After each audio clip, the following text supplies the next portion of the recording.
माझ्या प्रिय बंधू भगिनींनो, आज आपण या ठिकाणी जमलेलो आहोत।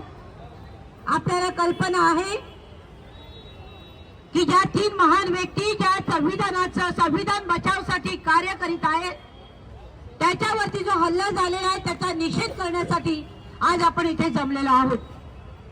आणि असं वेळोवेळी आपलं जमणं फार गरजेचं आहे।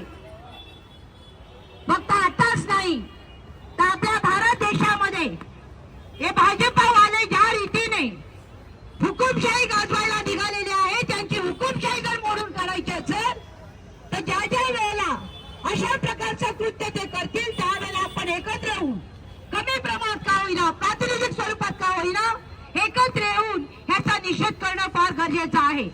त्याला समजलं पाहिजे की आम्ही जे काही करतो आमच्या मनासारखं करतो, त्याला लोकांचा विरोध आहे।